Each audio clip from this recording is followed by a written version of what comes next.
Hello बच्चों, कैसे हो आप लोग। आज हम लोग बात करेंगे इलेक्ट्रिक पोटेंशियल वाले पार्ट में। फील्ड वाला पार्ट हम लोग ऑलरेडी कर चुके हैं, तो हम लोग आज पोटेंशियल से स्टार्ट करेंगे।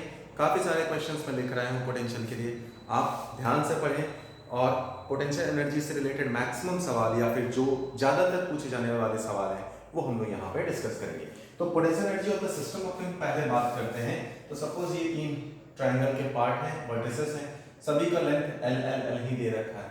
तो इस तीनों पे कुछ पॉइंट चार्ज सपोज Q1 रखा गया, यहाँ Q2 रखा गया, यहाँ Q3 रखा गया। तो इसके पूरे के कारण आपसे potential energy of the system अगर पूछा जाए, potential energy of the system, तो वो कितने के बराबर होगा? U12 प्लस U13 प्लस 23, है ना। अब देखो U21 और U13 दोनों सेम, 12 दोनों सेम ही होता है, तो इसकी जगह पे हम लोग U21 अगर लिखना चाहें तो नहीं लिखेंगे, एक ही काफी है। अब पोटेंशियल एनर्जी क्या क्या क्या हो सकता है?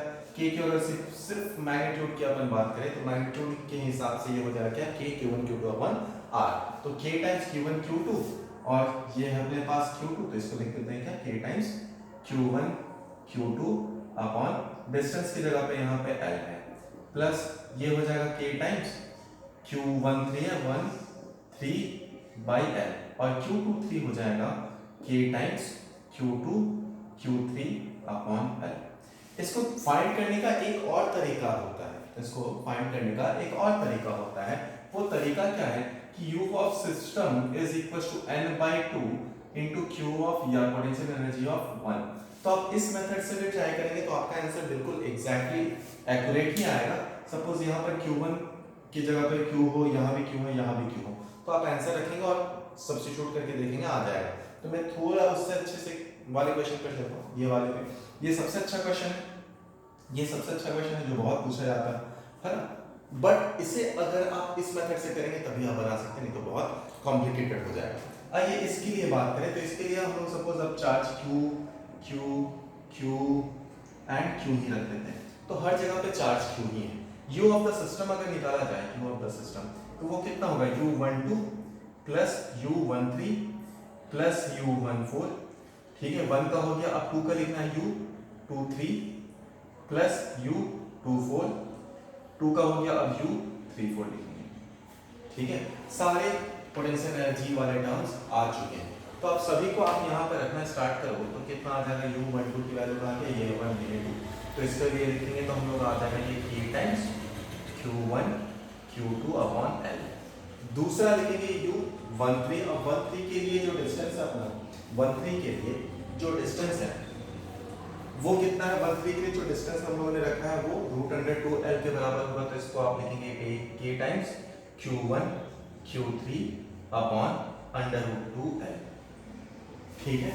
अब और कौन सा? U14 रखेंगे हम लोग, U14, तो वो हो जाएगा क्या? K times Q1 Q4 upon upon L हो जाएगा। फिर U23 है तो वो भी रखेंगे K टाइम्स Q1, कौन सा लिखने वाले हम लोग? 23, तो Q2 Q3 upon L। Then है अपने पास 24 यहां से यहां तक है, तो इसको लिखेंगे हम लोग K times Q2 Q4 upon √2L। Then अपने पास U34, ये है 34, तो ये आ जाएगा K times Q3 Q4 upon L। अब देखिए जरा ध्यान दें हम लोग, तो क्या देख सकते हैं कि सर Q1 Q2 की वैल्यूज तो सेम है ना, मतलब ये और ये सेम आएगा। तो इसको हम लोग लिखें U ऑफ सिस्टम, इसके लिए तो कितना आ जाएगा? ये 4 है ना, 1 2 3 4, तो 4 times of KQ² upon L plus 2 times of KQ² upon √2L। अब अगर आप इस फॉर्मूले से करते हैं तब भी सेम रिजल्ट आएगा, ठीक है। इस फॉर्मूले से क्या बोलता है? U of system is equal to N/2 into U1। अब देखिए U1 कहां से कहां तक है? U1 यही पे खत्म हो जाता है। N/2 का मतलब क्या हो गया? टोटल चार्जेस कितने थे अपने पास? 4/2 यानी 2 आ गया, और U इन सब की वैल्यूज रखो तो ये और ये बराबर है, ये और ये बराबर है, तो इससे मैं लिख दूं तो 2 टाइम्स आ जाएगा ये के क्यू स्क्वायर अपॉन एल, और इसकी वैल्यू आप रखोगे तो ये आ जाएगा के times Q square upon root under 2 L. आप देखोगे तो ये और ये वैल्यूज बिल्कुल सेम ही है, तो आंसर आपका आसानी से निकल आएगा। ऑलराइट, चलिए ये दोनों मेथड आप कॉपी कर चुके होंगे आई गेस। आ जाइए आप तीसरे सवाल पे आते हैं हम लोग।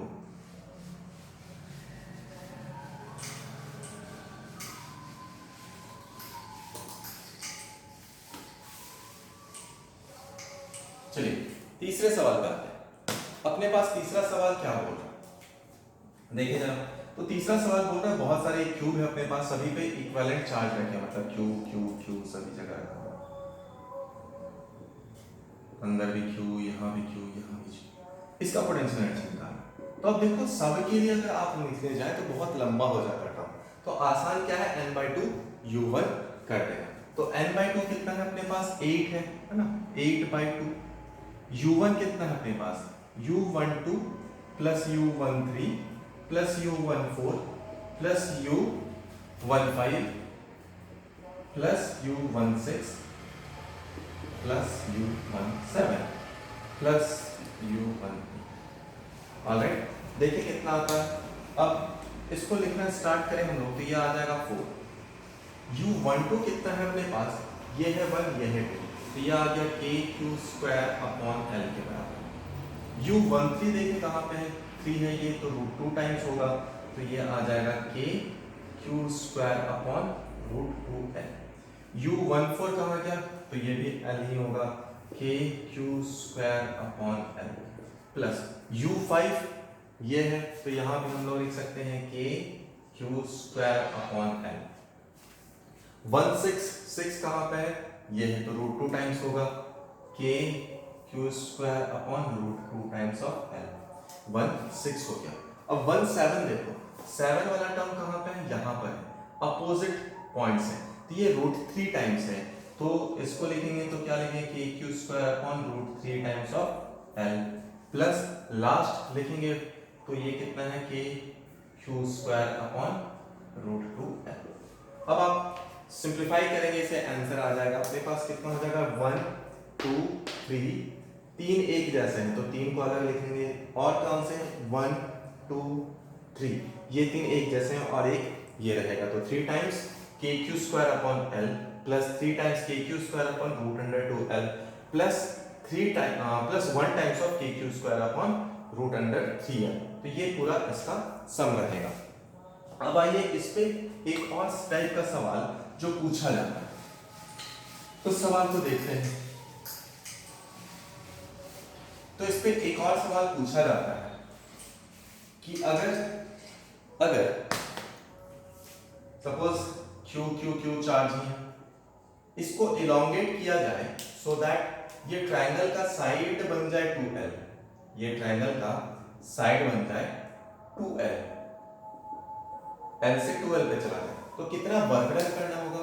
एंड कई बार पूछा जाता है कि आप इसे रिलीज कर दें तो कितना पोटेंशियल एनर्जी या काइनेटिक एनर्जी भी होता है। तो हम लोग पोटेंशियल एनर्जी या काइनेटिक एनर्जी का चेंज देखते हैं। तो पहले आप इनिशियल पोटेंशियल एनर्जी निकाल लें। तो इनिशियल पोटेंशियल एनर्जी निकालने के लिए अभी हम लोग क्या करेंगे, अभी तुरंत हम लोगों ने पढ़ा था कि इनिशियल पोटेंशियल एनर्जी क्या लिख सकते हैं आप, n/2 यानी 3/2 u1। तो u1 कितना है, u12 और u13, तो इसको हम लोग लिख लें तो ये आ जाएगा के q square upon L times 2, ठीक है। तो 3 के क्यू स्क्वायर अपॉन एल आ गया u1। अब जब हम लोग u2 लिखेंगे या u फाइनल लिखेंगे वो कितना आएगा, वो आ जाएगा again 3/2 times of k q square upon 2l into 2 आएगा, क्योंकि फाइनल में लेंथ या सेपरेशन बिटवीन देम कितना हो गया, 2l हो गया। अब इनिशियल पोटेंशियल एनर्जी पता है, फाइनल पता है, तो हम लोग क्या चेंज इन काइनेटिक एनर्जी को चेंज इन पोटेंशियल एनर्जी से बता सकते हैं। तो आप काइनेटिक एनर्जी में फाइनल इनिशियली तो कुछ नहीं था, फाइनल है हाफ mv², ठीक है, एक के लिए, और कितने हैं अपने पास 3, तो 3 times half mv² u final minus u initial कर सकते हैं आप। तो u फाइनल है अपने पास 3/2 के क्यू स्क्वायर अपॉन 2 कट गया l, एंड दूसरा है u फाइनल, तो ये है माइनस ये है अपने पास 3 ये 2 से 2 कट गया है, या फिर 6 भी कर सकते हैं, कोई बात नहीं, KQ² 2 है। ठीक है, आप यहाँ से चाहो तो V की वैल्यू आप आराम से निकाल सकते हो। 2 and 12 कैंसिल आउट हो जाएगा, change in kinetic energy equals to minus of potential energy, तो यहाँ से V की वैल्यू आप आसानी से निकाल सकते हैं। ऑलराइट, तो आप यहाँ तक कॉपी कर लीजिए पॉज करके। चलिए बच्चों, अगले क्वेश्चन पे हम लोग आते हैं। तो सबसे पहले मैं छोटा क्वेश्चन कर लेता हूँ क्योंकि ये बहुत बड़ा क्वेश्चन है और इसका डायग्राम रह गया, तो मैं वो डायग्राम भी ड्रॉ नहीं कर देता हूँ। तो ये O रहता है, ये पॉइंट P रहता है, ठीक है, ये 2 पॉइंट तक है, 2 0,2, ये Q है जो कि है 2,2 एंड यहाँ से ये, तो ये है इसका पाथ। ठीक है, खैर आइए हम लोग इस पे आते हैं, इस क्वेश्चन पे। तो ये क्वेश्चन बोल रहा है अपने पास कि इसका पोटेंशियल बताइए एट O, तो V एट O पूछना था। ठीक है, तो लिखना स्टार्ट करते हैं हम लोग। पोटेंशियल एट O, यहाँ पे 1 पे चार्ज Q है, 2 पे चार्ज Q है, 4 पे Q है, इसके बाद भी मतलब क्या, ये इस प्रोपोर्शन में बढ़ता जा रहा है और इंफिनिटी तक गया हुआ। तो बस 2-3 टर्म से हम लोग आंसर निकाल सकते हैं। तो हम लोग क्या लिख सकते हैं, KQ/1 पहला प्लस सब मैग्नीट्यूड में रहेगा, इसलिए नेगेटिव साइन नहीं कंसीडर कर रहा, KQ/2 plus KQ/4 so on. अब KQ को कॉमन निकाल लें तो क्या बचेगा, ये 1/1 बच जाएगा, ये 1/2 बच जाएगा और ये 1/4 चलता जाएगा। अब देखें तो ये सम ऑफ कैसा है, ज्योमेट्रिक प्रोग्रेशन है। तो सम ऑफ ज्योमेट्रिक प्रोग्रेशन या जीपी का सम क्या होता है, जीपी का सम होता है a divided by 1 minus r। a क्या होता है इनिशियल और r क्या है सेकंड डिवाइडेड बाय फर्स्ट या थर्ड डिवाइडेड बाय सेकंड, तो ये 1/2 के बराबर। तो इसके लिए लिखेंगे हम लोग तो KQ 1 माइनस 1/2, तो इसकी वैल्यू आ गई, ये ऊपर चला जाएगा 2 टाइम्स KQ। ठीक है, नेगेटिव साइन हम लोगों ने कंसीडर नहीं करा क्योंकि मैग्नीट्यूड की सिर्फ बात कर रहे हैं हम लोग, इसीलिए। ऑलराइट, अब ये आ गया होगा, आई होप, नहीं आया तो एक बार और सुन लो क्या, कि सभी के लिए पोटेंशियल लिखेंगे। पोटेंशियल क्या है, KQ/R, तो KQ/R की वैल्यू 1, इसके लिए 2, 4 बढ़ता चला जाएगा। KQ को कॉमन ले लो तो 1/1 प्लस 1/2 प्लस 1/4 बढ़ता चला जाएगा। ठीक है, अब R की वैल्यू क्या, सेकंड डिवाइडेड बाय फर्स्ट कर लेंगे, थर्ड डिवाइडेड बाय सेकंड, तो ये कौन सा टर्म है, ये जीपी का इनफाइनाइट टर्म का समेशन है, ज्योमेट्रिक प्रोग्रेशन का। तो चलो अगले सवाल पे आते हैं हम लोग। आगे अगला सवाल है, ये बहुत बेहतरीन सवाल है। इसमें से नीट में काफी सारे एक एक पार्ट पूछ के ही पूछा जा सकता है क्योंकि ये ऑल्दो बहुत लंबा क्वेश्चन है, तो जेई में तो आराम से पूछा जा सकता है। देखते हैं हम लोग क्या पूछता है कि एक चार्ज है जिसकी वैल्यू है -q, इसको 3 अलग अलग पाथ OP से पहले ले गया है, फिर PQ से ले गया गया, देन Q से O की तरफ लाया गया। ठीक है, ये पाथ पे लाया गया। अगर इलेक्ट्रिक फील्ड की वैल्यू ये x + 2y i cap plus 2x j cap, तो सारे ईच पाथ के लिए आपको वर्क डन करना है। तो पहला पाथ क्या है अपने पास, OP के लिए वर्क डन करना है अपने को, देखना।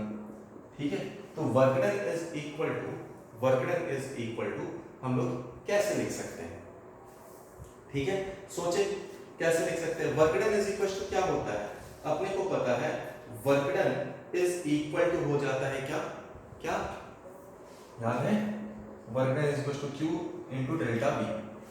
ठीक है, और डेल्टा V को आप क्या लिख सकते हैं, डेल्टा V को आप क्या लिख सकते हैं, E डॉट dx लिख सकते हैं। ठीक है, ये लिख सकते हैं हम लोग। अब वर्क डन अपने को निकालना है, तो चलो देखते हैं। फर्स्ट पार्ट के लिए आप इलेक्ट्रिक फील्ड देख लें, ये इंटीग्रेशन ऑफ कोर्स हो जाएगा बाद में। तो फर्स्ट पार्ट के लिए अगर आप मैं E इन OP देखूं तो क्या है, देखो I कैप वाला पार्ट लेंगे, J कैप वाला तो लेंगे नहीं, और इसमें y की वैल्यू कितनी है, 0 है ना, y की वैल्यू 0 है, तो ये है कितना, x + 0 I कैप। यानी कि अगर इसके लिए मैं इस क्वेश्चन में रखूं तो work done is equal to Q dot electric field क्या है अपने पास, x dx इंटीग्रेशन 0 से लेकर 2 तक, तो ये कितना आ गया, यह है Q times x² upon 2, limit रख देंगे 0 से लेकर 2। ठीक, वर्क डन। अब वर्क डन की वैल्यू कितनी है अपने पास? इस केस में अगर आप देखोगे तो वर्क डन की वैल्यू कितनी होगी अपने पास? Q की वैल्यू है अपने पास -10 माइक्रो कूलम, तो ये आ जाएगा -10 माइक्रो की वैल्यू मतलब 10 का पावर -6 इनटू जब 2 यहां पर रख देंगे तो ये आ जाएगा 2, यानी ये आ गया -20 माइक्रो जूल के बराबर। ठीक है, यहां तक कोई दिक्कत नहीं ना? अब अगले केस में हम लोग चलेंगे P से लेकर Q तक। तो अगले केस में P से लेकर Q तक जब हम लोग जाएंगे तो इस केस में वर्क 2 करें तो P से लेकर Q तक, इसके लिए वर्क निकालना है P से लेकर Q तक। अब इस केस में देखो x की वैल्यू कांस्टेंट और कौन सा कंपोनेंट लेंगे? J वाला। तो इस केस में जो इलेक्ट्रिक फील्ड होगी ये सिर्फ y डायरेक्शन में होगी, दैट इज 2 × 2 J गैप, यानी आ गया 4। ठीक, अब इसके लिए हम लोग वर्क लिखते हैं तो वर्क इज इक्वल टू कितना आ गया? Q times electric field into dx। ठीक है, अब इलेक्ट्रिक फील्ड तो कांस्टेंट रहा तो ये है -10 माइक्रो इनटू 4 और इंटीग्रेशन अभी क्या हो जाएगा? dx लिमिट रख देंगे 0 से लेकर 2 तक ही, ये भी ज्यादा क्योंकि यहाँ पर है 0 और यहाँ पर है 2 y के लिए, तो यह आ जाएगा -80 माइक्रो जूल। अब थर्ड पार्ट में आते हैं, ये अपने पास सेकंड और थर्ड पार्ट में आते हैं। थर्ड पार्ट में क्या बोल रहा है अपने पास? थर्ड पार्ट है Q से लेकर O तक, Q से लेकर O तक। तो थर्ड पार्ट में हम लोग जरा गौर से करेंगे। देखो ये ऐसा लाइन है कि थीटा 45 डिग्री है, यानी y = x है। तो अगर मैं Ex की बात करूं, इलेक्ट्रिक फील्ड इन x डायरेक्शन, तो वो कितना है? x प्लस, अब y की जगह पे आप क्या रख सकते हैं? x लिख सकते हैं यहाँ पर, तो कितना लिख सकते हैं आप? x plus 2x i cap, है ना, यानी ये 3x i कैप है।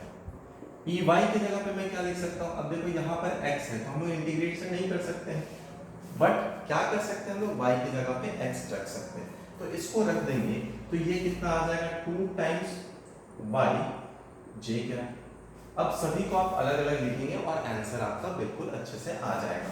तो चलो स्टार्ट करते हैं। तो work done is equal to, ठीक है, minus q times integration of ex dx minus integration of ey dy, तो यह है माइनस q की वैल्यू कितनी है अपने पास? दिया हुआ -10 माइक्रो कूलम, तो -10 माइक्रो तो रख दिया। ex की वैल्यू अपने पास कितनी थी? 3x, तो इसको इंटीग्रेट करोगे तो ये आ जाएगा 3 टाइम्स x² 2। लिमिट कहां से कहां तक रखना? यहाँ पे लिमिट रखने में भी बच्चे गलत करते हैं। लिमिट कहां से कहां तक रखना? अपने को 2 से लेकर 0 तक रखना। तो इनिशियल लिमिट है 2, फाइनल लिमिट है 0, माइनस अब अपने पास कितना आ गया? यहाँ पर देखो q टाइम्स 2y, है ना, तो इसको आप रखेंगे q इंटू, अच्छा q की वैल्यू माइनस मैंने रख दी ना, कोई बात नहीं, ये प्लस है, यहाँ पे माइनस आ ही जाएगा, तो ये है 10 माइक्रो। इसको जब इंटीग्रेट करेंगे तो 2 तो कॉमन आ जाएगा, ये आ जाएगा 2y² 2, है ना, ये 2 को मैं इधर रख देता हूँ और लिमिट कहाँ से कहाँ तक? 2 से लेकर 0 तक, 2 टूट गया, तो ये कितना बाकी है? हाँ, ये कितना बाकी रहा? यहाँ पे आप पुट करोगे तो 60 आ जाएगा आई गेस, और यहाँ पर जब हम लोग पुट कर देंगे, यहाँ पर चलो पुट करके देख लेते हैं, ये आ जाएगा -10 x² 2, तो ये आ जाएगा 6 माइक्रो, और यहाँ पर आएगा -10, ठीक है, और एक माइनस के साथ आएगा, इसको फिर से सिंप्लीफाई करते हैं,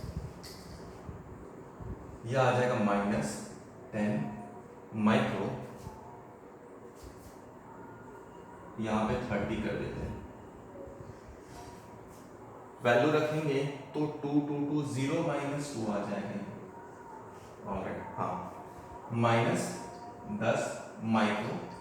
इस पे अगर आप रखेंगे तो 0 -4 आ जाएगा, 0 -4 आ जाएगा, तो ये 0 -4।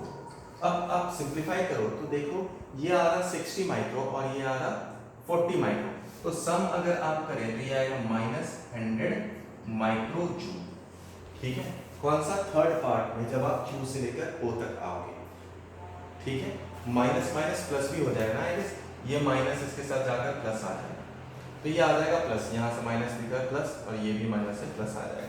तो देखो पहले पार्ट में कितना वर्क लगा था, यहाँ से यहाँ तक गए थे तो माइनस 20 माइक्रोकूलम लगा था, सेकेंड पार्ट में माइनस 80 लगा था, और थर्ड पार्ट में जब आप लेकर आ रहे हो तो प्लस 100 माइक्रोजूल लग रहा है। इसका मतलब क्या है कि work done in a close cycle कितना हो रहा है, टोटल नेट 0 हो रहा है, और ये यहाँ पे प्रूव भी कर रहा था हम लोग, जो बनाया है सवाल वो सही है। मैं फिर से बता देता हूँ आपको एक बार पूरी तरह जल्दी जल्दी में, सो दैट आपको ये क्वेश्चन क्योंकि बहुत बड़ा है तो आपको समझ में आएगा। तो सबसे पहले हम लोगों ने क्या करा, O से P तक इलेक्ट्रिक फील्ड रखा, तो इसमें y की वैल्यू तो 0 थी इस लाइन के लिए, तो आपने पुट कर दिया यानी x आया।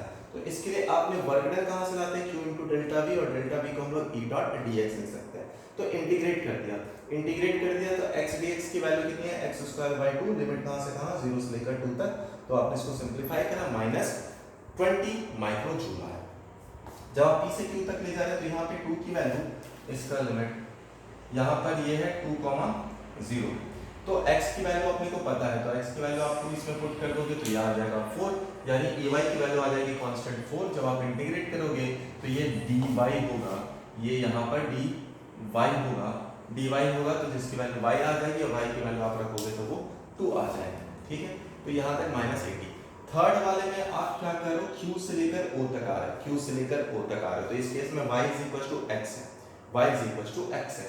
तो आप इस वाले में y को आप इंटीग्रेट तो कर नहीं सकते थे क्योंकि y भी वैरी कर रहा है, तो y की जगह पे आपने x रखा, तो कितना हो गया x प्लस 2x यानी 3x आ गया। और यहाँ पे आप x को लेकर इंटीग्रेट नहीं कर सकते क्योंकि y के रिस्पेक्ट में करना है, तो आपने x की जगह पे क्या रख दिया y। अब फिर से आपने वही काम करा, इंटीग्रेट करा, बट लिमिट कहाँ से कहाँ तक रखना है, लिमिट रखना है इस बार, इनिशियल लिमिट है 2, फाइनल लिमिट है 0। तो यहाँ पर जब आप रखोगे तो इसको इंटीग्रेट करने के बाद 0 माइनस 2 होगा, यहाँ पे 0 माइनस 4 आ जाएगा। जब सिंप्लीफाई करोगे आप तो प्लस 100 माइक्रो जूल के बराबर आएगा। तो ये थे आज के सवाल। आज के सवाल भी काफ़ी सारे अच्छे हैं, आप उससे प्रैक्टिस करना। एनर्जी के कंसेप्ट आपको पहले ही मैं बता चुका हूँ, इलेक्ट्रिक फील्ड के कंसेप्ट बता चुका हूँ, आज पोटेंशियल एनर्जी से रिलेटेड कंसेप्ट बताया जिसमें हम लोगों ने ठीक ठाक न्यूमेरिकल भी करे हैं, पोटेंशियल से भी रिलेटेड न्यूमेरिकल करे हैं। कल कुछ फॉर्मूले बता दूंगा जो फॉर्मूले आपके लिए इंपॉर्टेंट है, एंड फर्दर हम लोग पोटेंशियल में आगे चर्चा कल करेंगे। चलिए धन्यवाद, टेक केयर।